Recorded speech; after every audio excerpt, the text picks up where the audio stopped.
রসুলিহিল করিম আম্মা বা'দ আউযু বিল্লাহি মিনাশ শাইতানির রাজীম বিসমিল্লাহির রহমানির রহিম। দেশে এবং প্রবাসে, দূরে এবং কাছে, যে যেখান থেকে আমাদের আজকের লাইভ প্রোগ্রাম দেখছেন, সকলকে জানাই পবিত্র মাহে রমাদানের শুভেচ্ছা ও অভিনন্দন। সম্মানিত দর্শক শ্রোতা, মাহে রমাদান আমাদের মাঝে চলমান।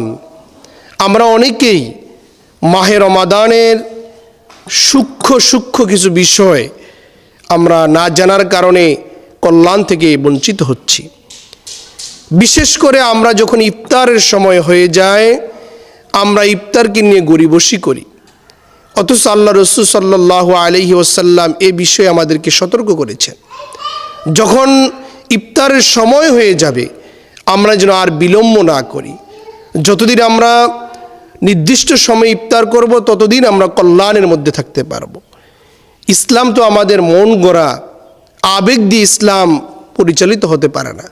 আমরা অনেকে মনে করি যে আজান হয়ে গিয়েছে তো 2 মিনিট, 5 মিনিট, 10 মিনিট পরে ইফতার করি, কিন্তু না, ইসলাম আপনাকে এ বিষয়ে সতর্ক করেছে যে আপনি ইফতারের সময় হয়ে গিয়েছে, আপনি আর দেরি করতে পারবেন না, সাথে সাথে আপনি ইফতার গ্রহণ করবেন।